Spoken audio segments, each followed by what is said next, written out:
আমার মুসলমান বন্ধুগণ কবির মনোযোগ। আল্লাহ রাসূল সাল্লাল্লাহু আলাইহি ওয়াসাল্লাম ঘর থেকে বের হলেন, মদিনার বাজারের দিকে ছুটলেন, বাজারে পৌঁছে গেলেন। বাজারে গিয়ে দেখেন, বাজারে যাওয়ার পরে দেখেন একজন কালো সাহাবী গোলাম গ্রাম থেকে এসেছে কিছু সবজি নিয়ে, ক্ষেতের কিছু সবজি নিয়ে বাজারে এসেছে। কলা পাতার মধ্যে বা এমন কোন জিনিসের মধ্যে তাজা তাজা সবজিগুলা রেখে বিক্রি করতে চায়, কিন্তু কালো মানুষ হওয়ার কারণে কুচকুচে কালো, কেউ তার কাছে হয়তো আসে না, সবজিগুলাও নিয়ে যায় না। এভাবেই চিল্লাচ্ছে 1 টাকা অথবা 2 টাকা, 1 দিরহাম 2 দিরহাম, 1 দিনার 2 দিনার করে চিল্লাচ্ছে, কেউ নিতে আসে না। আমি শুধুমাত্র বুঝাচ্ছি আমাদের আদর্শটা কেমন হওয়া চাই। আল্লাহ রসুল কত বড় লিডার। আল্লাহ রসুল সাল্লাল্লাহু আলাইহি ওয়াসাল্লাম দেখলেন এই কালো সাহাবীর কাছে কেউ যায় না, কেউ তার কাছ থেকে নেয় না। কালো বসে আছে কলা পাতার মধ্যে বা কোন পাতার মধ্যে বসে বসে বিক্রি করে, কেউ জিনিস নেয় না। আল্লাহ রসুল আস্তে আস্তে ওই ব্যক্তির কাছে পৌঁছে গেলেন। आकाए नामदार ताजदारे मदीना सरकार दो आलम विश्व नबी रसूल पाक सल्लल्लाहु अलैहि वसल्लम आस्ते आस्ते ওই কালো সাহাবীর কাছে গিয়ে তার পায়ের সঙ্গে পা লাগিয়ে বসে পড়লেন মাটির মধ্যে। আল্লাহু আকবার। তার পায়ের সঙ্গে পা লাগিয়ে বসে পড়লেন। হাতটা ওই কালো গোলাম, কালো কৃতদাস সাহাবীর বগলের ভিতর দিকে ঢুকাই আল্লাহ রসুল পিছন দিক থেকে 2টা হাত দিয়ে তাকে জড়িয়ে ধরলেন। জড়িয়ে ধরে বলছেন, ও মদিনার বাজারের মানুষেরা শোনো, আমার এক বন্ধু গ্রাম থেকে এসেছে, আমি শহরের বন্ধু, আমার গ্রামের বন্ধু। আল্লাহু আকবার বলেন। অথচ আল্লাহ রসুলকে সে হয়তো কোনোদিন সরাসরি সামনাসামনি এভাবে ধরতে পারে নাই। আল্লাহ রসুল সাল্লাল্লাহু আলাইহি ওয়াসাল্লাম কোনদিন হয়তো তাকে এভাবে ধরেন নাই। দেখেন আমার রসুলের আদর্শ কেমন। জড়াইয়া ধরলেন আর বলেন, ও মদিনার মানুষেরা, আমার এক বন্ধু গ্রাম থেকে এসেছে, কিছু তাজা সবজি নিয়ে এসেছে, শহরের বন্ধুর বাজারে এসেছে। আমিও বন্ধুর পাশে বসে গেলাম, কার কি লাগবে নিয়ে যাও। আল্লাহর রসুল যখন এই কথা বলে বসে পড়লেন, যে বেচারার সারা দিন চলে গেল, কেউ নেয় না। আল্লাহর রসুল বসে যাওয়ার কারণে একজন সাধারণ কৃতদাসকে জড়িয়ে ধরে নিজের বন্ধু বলে পরিচয় দেওয়ার কারণে এক মুহূর্তের ভিতরে ডাবল দামে তার সবজিগুলা বিক্রি হয়ে যায়। চিন্তা করেন রসুলের আদর্শ কেমন ছিল, কি আদর্শ নিয়ে তিনি তাকে জড়িয়ে ধরলেন, কি আদর্শ নিয়ে মানুষের সঙ্গে মেলামেশা করতেন। সাহাবী চোখের পানি ছেড়ে দিলেন আর বললেন, ইয়া রাসূলুল্লাহ, আপনি আমাকে আজকে যে সম্মানিত করলেন বন্ধু বলে, আসলে কি আমি আপনার বন্ধু? আমি জানতে চাই।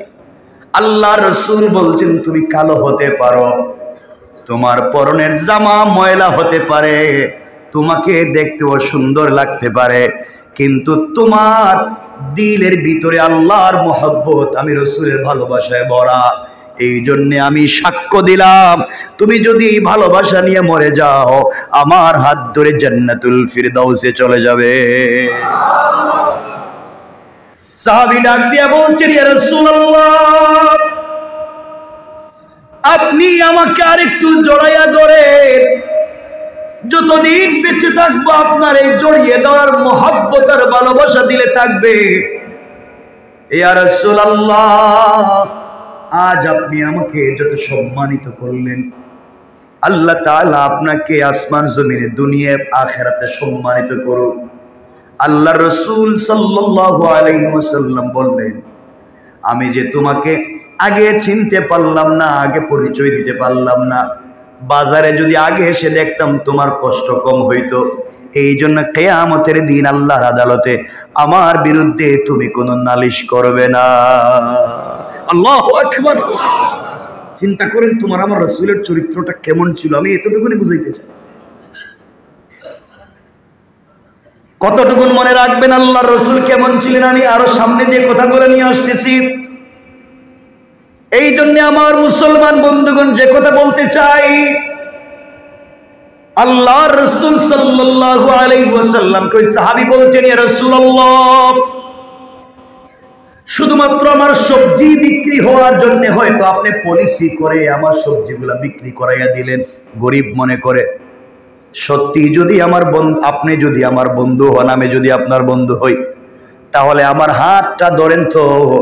আপনার বড় বড় সাহাবী আবু বকর, ওমর, উসমান, আলী আছে, এদের সামনে আমাকে নিয়ে বলেন তো, এই যে আমার বন্ধু। আল্লাহু আকবার। এদের সামনে কি বলবেন কেন আপনার বন্ধু তো আবু বকর, আপনার বন্ধু ওমর, এদের সামনে কি আমাকে বন্ধু বলবেন? আল্লাহর রাসূল সাল্লাল্লাহু আলাইহি ওয়াসাল্লাম কথাটা শুনলেন, তার কপালে চুম্বন করলেন, জড়িয়ে ধরলেন, হাত বগল তলায় নিয়া আমরা যেভাবে বন্ধুর হাত এদিকে ধরে ধরে এভাবে হাঁটি হেঁটে হেঁটে যাই, আল্লাহর রাসূল এই কালো কুচকুচে এই গোলাম কৃতদাসের হাতটা বগল তলায় ধরলেন, আর বাজারের এই মাথা থেকে এই মাথা পর্যন্ত যেতে লাগলেন, আর বললেন, শোনো মদিনার মানুষেরা, তোমরা দেখে যাও, আমার গ্রাম থেকে আমার বন্ধু এসেছে। এই যে আমার বন্ধু মদিনার বাজারে সবজি বিক্রি করতে আসে, আগামীতেও যদি আসে, বন্ধুর চেহারা দেখে রাখো। আমার বন্ধু মনে করে তোমরা তার কাছ থেকে সবজি কিনে নিবা। আল্লাহ রাসূল কথাগুলো বলে চলে গেলেন। পুরা বাজারের মানুষ এই কুচকুচে কালো কৃতদাসকে জড়িয়ে ধরছে, তার কপালে চুম্বন করে তাকে বুকের সঙ্গে জড়ায়। ও তো আশ্চর্য হয়ে গেছে, ব্যাপার কি, আমি যে গোলাম, আমার কোনো সম্মান নাই, তোমরা আমাকে জড়িয়ে ধরো কেন, আমাকে এত ভালোবাসো কেন? মানুষেরা ডাক দিয়ে বলতে লাগলেন, বড় বড় সাহাবীরা বলতে লাগলেন, ভাইরে, আমরা রাসূলের সঙ্গে থাকি, রাসূল এইভাবে কোনোদিন ডাইকা ডাইকা পাবলিক রে বলে নাই এই যে আমার বন্ধু। আল্লাহর রাসূল তোমাকে এত বড় পরিচয় দুনিয়ায় দিয়েছে, বন্ধু বলে পরিচয় দিয়েছে, কিয়ামতের দিনে তুমিও আমাদের কাউকে ভুলে যাইও না। আল্লাহু আকবার। তুমি আল্লাহর রাসূলের বন্ধু, এটা স্বীকৃত, আল্লাহর রাসূল নিজে ঘোষণা করছেন। এর চাইতে বড় বরকত হতে পারে না। তুমি আমাদের জন্য দোয়া করো। যুবকটা সিজদায় পড়ে গেল, চোখের পানি ছেড়ে বলছে, আল্লাহ, এমন একজনকে আখিরি জামানার পয়গম্বর বানাইছো, এমন একজন আজ আমাকে বন্ধু বলে পরিচয় দিয়েছেন। আল্লাহ, আমার জীবনে আর কিছু চাই না, তোমার কাছে খেয়ে না খেয়ে জীবন কাটাইয়া দিতে পারি, কিন্তু আল্লাহর রাসূল যেই মহব্বতের কথা বললেন, ওই মহব্বত নিয়ে যেন আমি কবরে যেতে পারি। কোন সুবহানাল্লাহ। আমি শুধু এই কথাটাই বুঝাতে চাই, আল্লাহর রাসূল কেমন ছিল। আমাকে বলেন তো, রাসূল যদি সাধারণ মানুষকে বন্ধু বলে পরিচয় দিয়ে বুকে জড়িয়ে ধরতে পারেন, কি ঘামের দুর্গন্ধ, গ্রাম থেকে এসেছে, ময়লায় ভরা, রাস্তায় মাটিতে বসে কলা পাতায় সবজি বিক্রি করে, এর মধ্যে কালো গোলাম তো কৃতদাস, তাকে বন্ধু বলে পরিচয় দিচ্ছেন। ونحن على ذلك من الشاهدين والشاكرين والحمد لله رب العالمين। আমরা যারা আসতে পেরেছি, আমার সঙ্গে মুহাব্বতে নামাজের দুরূদ পড়ে, আল্লাহুম্মা সাল্লি আলা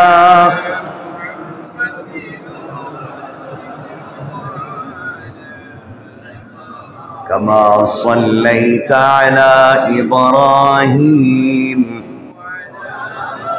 وعلى آل إبراهيم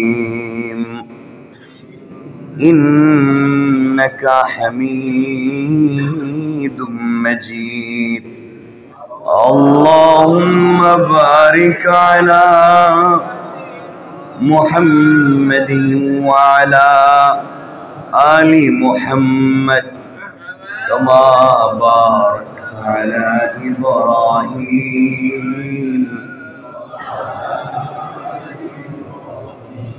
إنك حميد مجيد।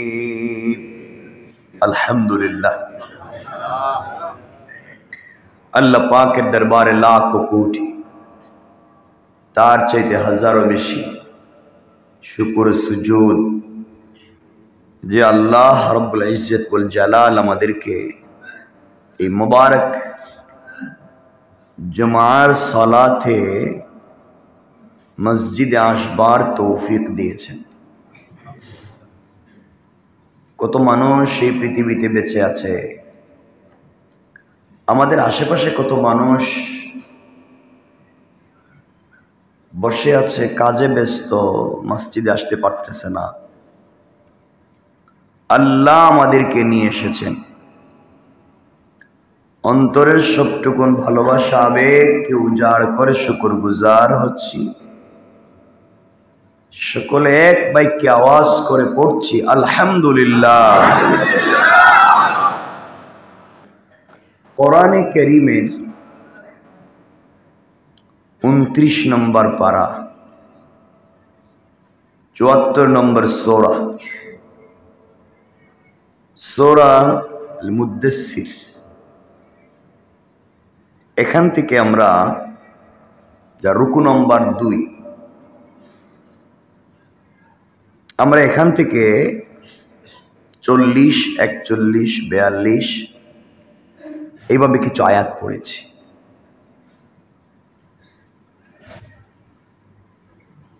খুব বেশি কথা আমরা শুনি, কিন্তু আমাদের বাস্তব লাইফে এই কথাগুলোর আমল করতে পারি না। আল্লাহ রাসূল হাদিসে বলেছেন, আখলিস দীনাকা ইয়াকফিকাল আমালুল কালিল। একেবারেই নির্ভেজাল শিরিক মুক্ত ঈমান, আর আমলটা যদি হয় বিদআত মুক্ত, তাহলে একেবারেই অল্প আমল আমাদের জাহান্নাম থেকে মুক্তি দিয়ে জান্নাতে নেওয়ার জন্য যথেষ্ট। একেবারেই অল্প। আল্লাহর রাসূলের অনেক সাহাবী এমন ছিলেন, সকালে মুসলমান হয়েছেন, বিকালে মারা গেছেন, খুব আমল করার সুযোগ পাননি। এমন সাহাবী ছিলেন ঈমান কবুল করবার পরে কোনো নামাজ পড়ার সুযোগ পাননি, মারা গিয়েছে। আল্লাহ বলছেন রাদিয়াল্লাহু তাআলা আনহু ওয়া রাদু আন। আল্লাহ বলছেন তিনিও তাদের উপরে সন্তুষ্ট, তারাও আল্লাহর উপরে সন্তুষ্ট। এই জন্যে আমাদের গত জুমার আলোচনা ছিল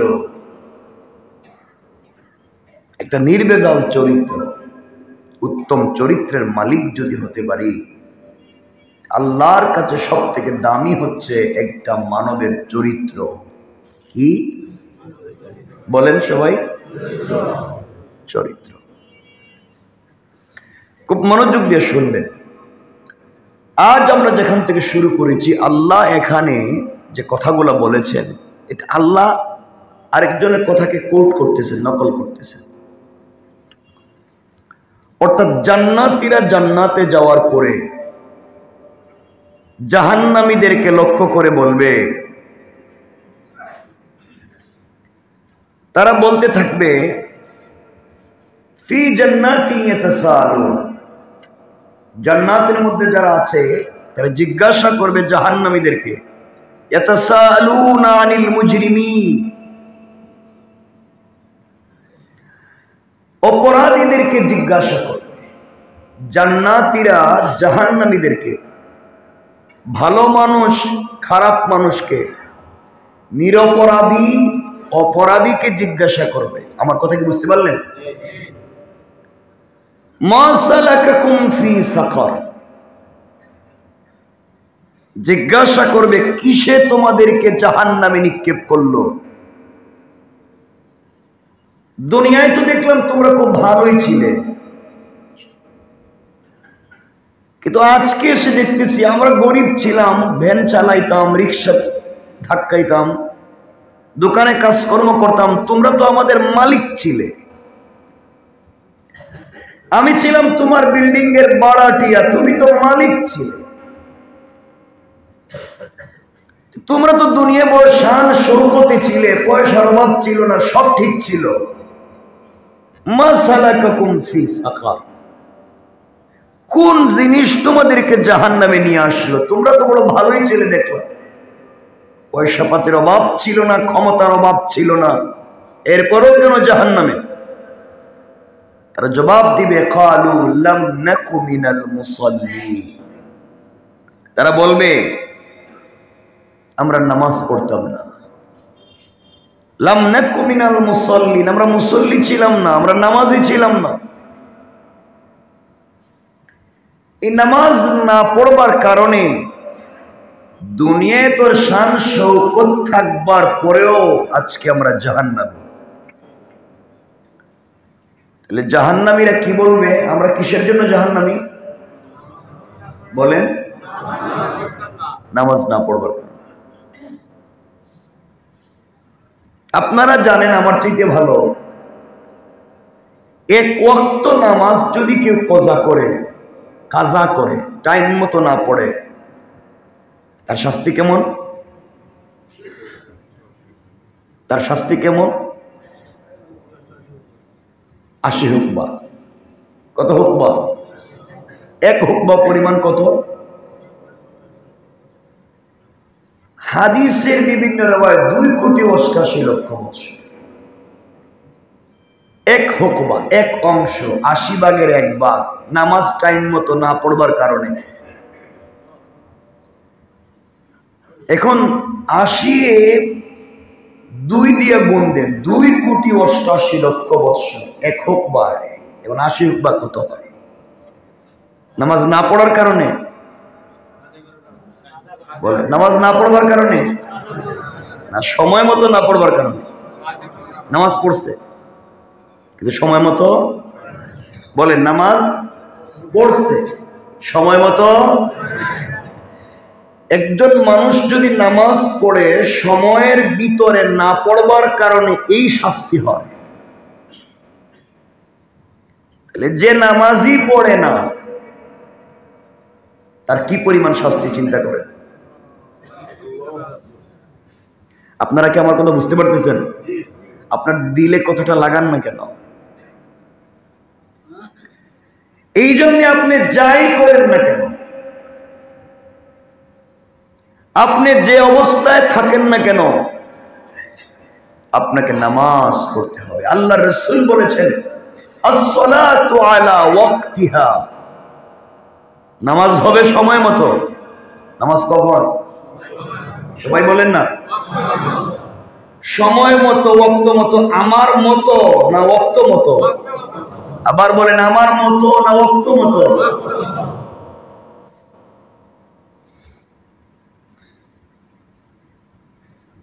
আল্লাহ কোরআনে বলছেন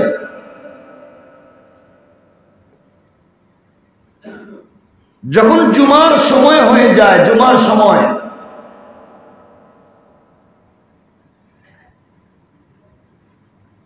যখন জুমার টাইম হয়ে যায়, খুতবার সময় হয়ে যায়, তখন পৃথিবীর সকল কাজকর্ম হারাম। সকল কাজ, বলেন কাজ। এখন আপনারা বলেন, আজানের পরে খুতবার সময় এই বাজারে, এই শহরে, এই ঢাকা শহরে রেস্টুরেন্ট খোলা থাকে না? বলেন না। যারা খোলা রাখে এরা মুসলিম না? যারা বসে খায় আড্ডা মারে মুসলিম না? এই জামাতের সময়, নামাজের সময় এই বাজারে, এই শহরে দোকান খোলা থাকে না? বিভিন্ন জাতের দোকান খোলা থাকে না? আল্লাহ বলছেন খোলা রাখা যাবে? বলেন যাবে না বন্ধ? আল্লাহ বলছেন বন্ধ, তুমি বললে আমি খোলা রাখবো। আল্লাহ বলছেন ব্যবসা বাণিজ্য হারাম, তুমি বললে আমি করলাম। তো বলেন আল্লাহ যা বললেন আমরা কি তা মানতে পেরেছি? এরপরে এসে আমি জামাত শেষ হয়ে গেল, আমি দাঁড়ালাম, সুন্নত পড়লাম, আরো 10 রাকাত নফল পড়লাম, আরো 20 রাকাত নফল পড়লাম, আরো তসবিহ পড়লাম, কোরআন শরীফ পড়লাম। আল্লাহ কয় শয়তান খবর কি, আমি এত নামাজ পড়তে তো কই নাই, আমি তো সময় মতো অল্প নামাজের কথা বলছিলাম, তুই সময় ছাড়া এত বেশি পড়লে কেন? কথা বলেন না কেন? সময় ছাড়া তো এত বসে পড়তে বলি নাই।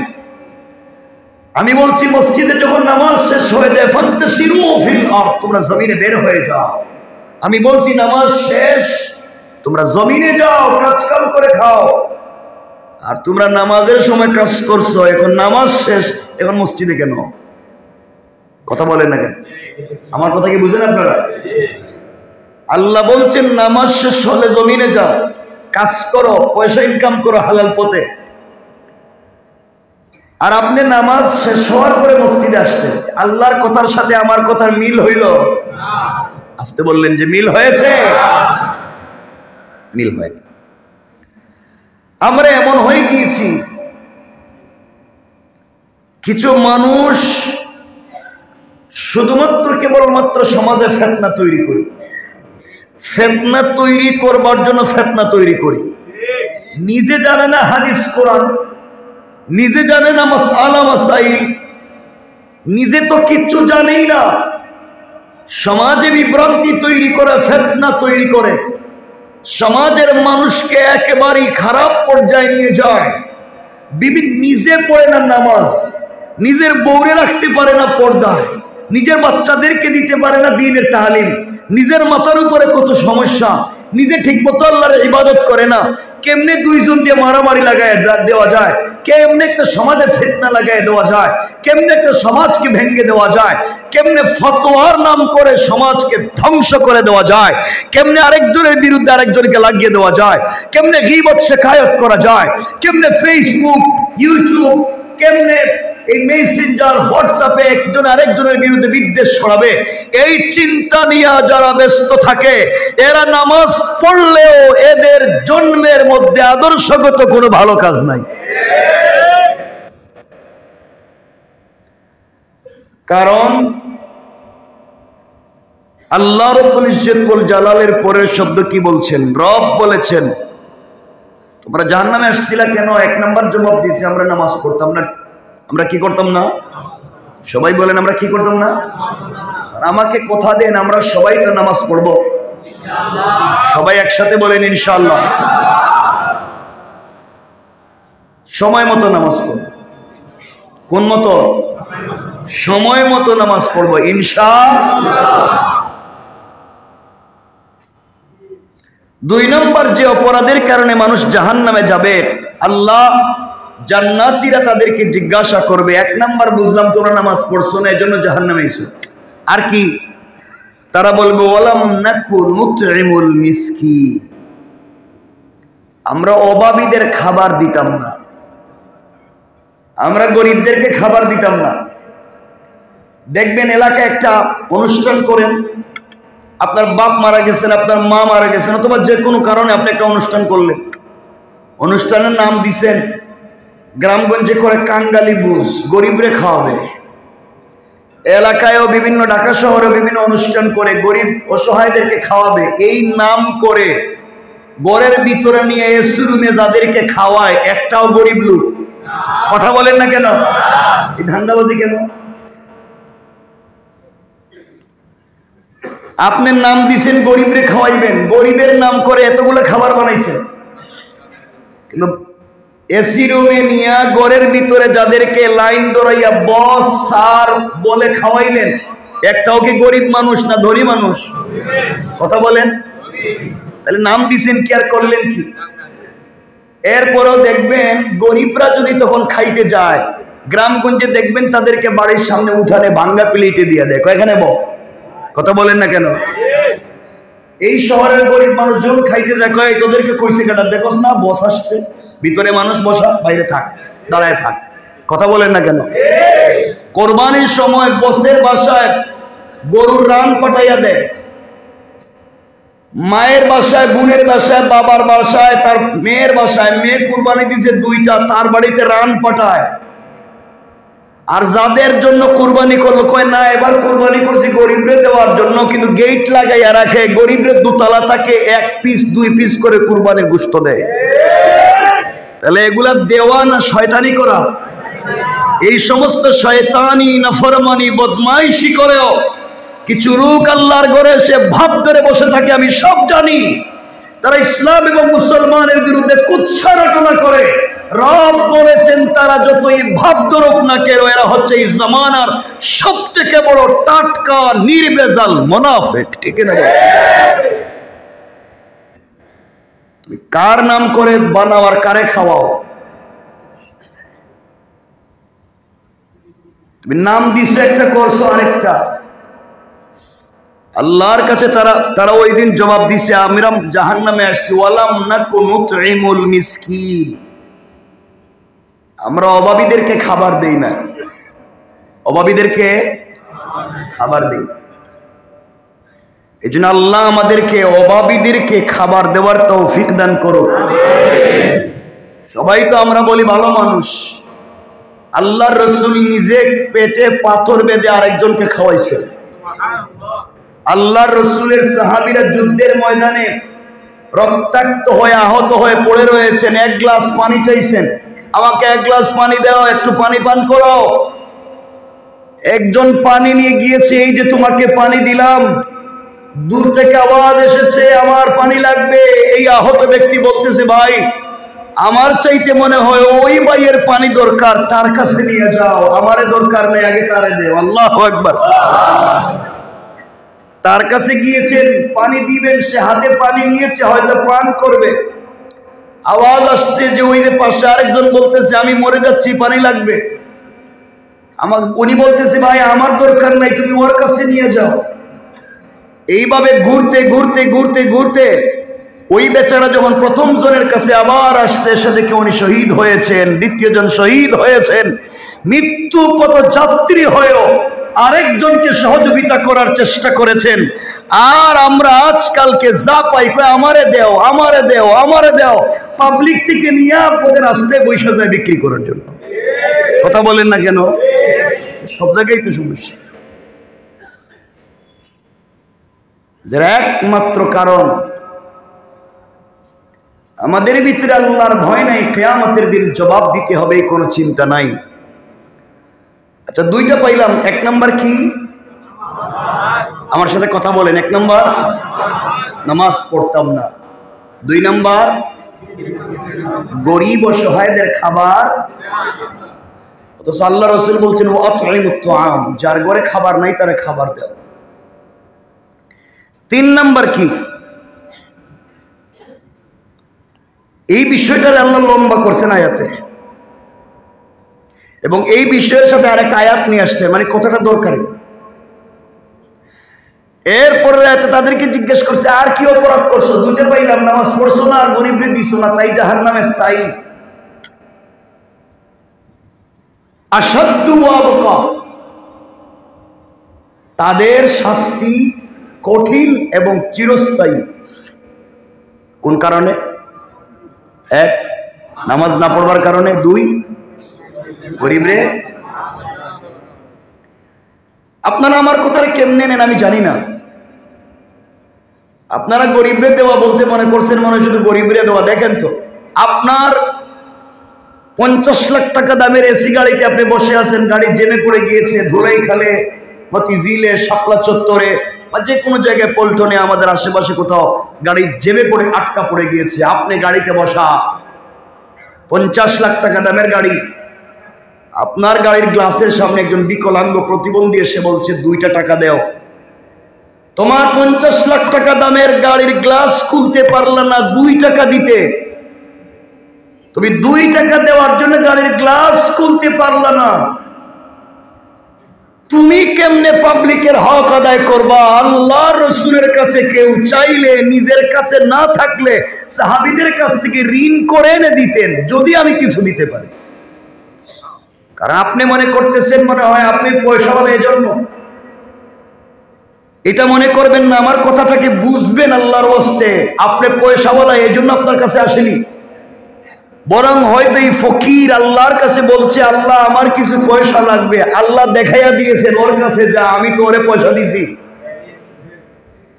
আল্লাহ হয়তো দেখাইয়া দিয়েছেন, তুই আমার কাছে চাইছস, আমি তো সরাসরি তোর হাতে দিতাম না, ও 50 লাখ টাকা দামের গাড়ি দৌড়ায়, পয়সা আমি ওরে দিছি, তুই ওর কাছে চা। আপনার চিন্তা করা দরকার, এত কোটি মানুষ থাকতে ফকির আমার কাছে চায় কেন? অন্যের কাছেও তো চাইতে পারতো, আমার কাছে চাইলো কেন? হয়তো বাবার নাম খুশি হয়ে ওর দিলে ঢুকাইয়া দিয়েছেন, এই জন্য আমার কাছে চাইছে। আর আপনি ভাব দিয়ে বসে থাকলেন যে দিতাম না, কিয়ামতের দিন আল্লাহ বললো আমিও তোরে জান্নাত দিতাম না। দেখি কেমনে যান।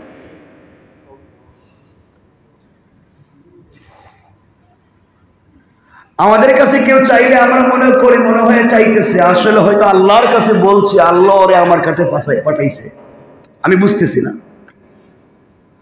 আমার কথা কি বুঝলেন? 3 নম্বরে তারা বলছে ওয়াকুন্না নাখুদু মাআল খায়িদিন ওয়াকুন্না নুকাজ্জিবু বিয়াউমিদ্দিন। এরপরে তাদেরকে জিজ্ঞাসা করা হলো তোমরা আর কোন অপরাধ করছো? তারা বলছে ওয়াকুন্না নাখুদু মাআল খায়িদিন, আমরা তো সত্যের বিরুদ্ধে, ভালো জিনিসের বিরুদ্ধে, সত্যের বিরুদ্ধে, ভালো মানুষের বিরুদ্ধে অপবাদ রটনা করতাম, আর অপবাদ যারা দিত তাদের সাথে মিলে আমরাও হাততালি দিতাম। আমার কথা বুঝলেন? ওরা বলছে ওয়াকুন্না নাখুদু মাআল খায়িদিন, যারা অপবাদ দিত, যারা সমালোচনা করত, আমরা তাদের সঙ্গে তাল মিলাইয়া আমরাও সমালোচনা করতাম। যারা মিথ্যা অপবাদ দিত আমরাও তাল মিলাইয়া মিথ্যা অপবাদ দিতাম। যারা গীবত শিকায়ত করত আমরাও তাদের সঙ্গে তাল মিলাইতাম। এই অপরাধে আজকে আমরা জাহান্নামী। তাইলে বোঝা গেল আল্লাহ বলছেন ওয়াকুন্না নাখুদু মাআল খায়িদিন, সমালোচনা করা এটা শুধুমাত্র আপনার আমার মুখ দিয়ে হচ্ছে তা নয়। ফেসবুকে একজন আরেকজনের সমালোচনা করছে, আপনি এখানে লাইক দিলেন, আপনি সমর্থন করলেন, আপনি শেয়ার করলেন, আপনি সমর্থন করলেন। একজনের সমালোচনা ফেসবুক হোয়াটসঅ্যাপে একজন থেকে আরেকজনকে দিলেন, আপনি শেয়ার করলেন, আপনি সমালোচনার সহযোগী হলেন। আল্লাহ বলছেন এই কথাই, যারা অপবাদ দিল আমরা তাদের সাথে তাল মিলাইলাম। আমি তো ফেসবুকে লিখিনি, আমি তো সমালোচনা করিনি। আল্লাহ বলছেন আমিও তো বলিনি, আমি বলছি তুমি তার সাথে তাল মিলাইছ। সুতরাং যারা শয়তানি করে, সুতরাং যারা নাফরমানি করে, সুতরাং যারা অন্যায় করে, আমরা তো অন্যায় করব না, অন্যায়কে প্রশ্রয় আশ্রয় দিব না, অন্যায়ের সাথে তাল মিলাবো। বলেন ইনশাআল্লাহ, আরো জোরে বলেন ইনশাআল্লাহ। গরম লাগে?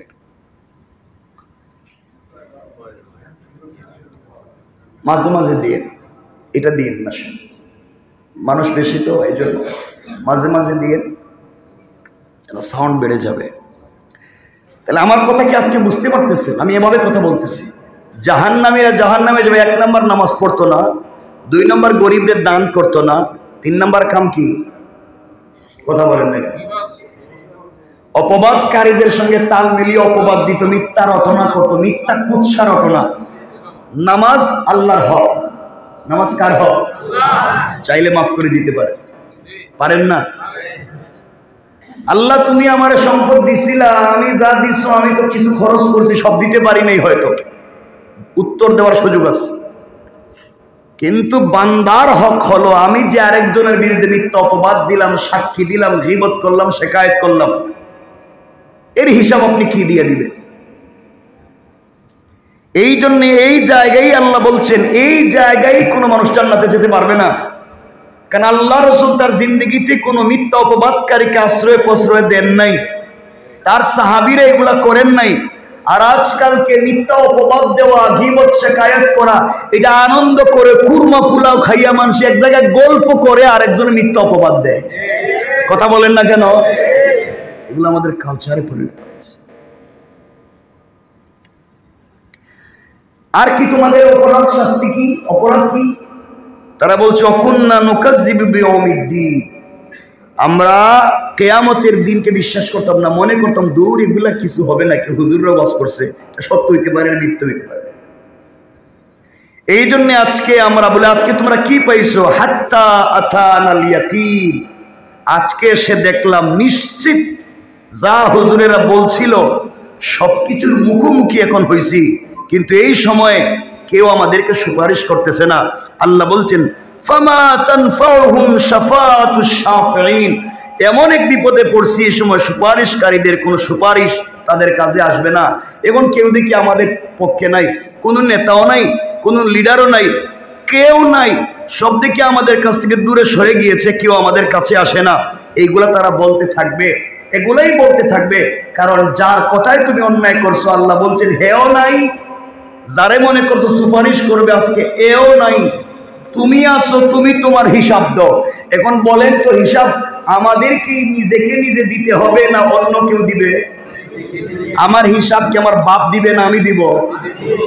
মুরিদের হিসাব মুরিদ দিবে না পীর সাহেব দিব? কথা বলেন না কেন?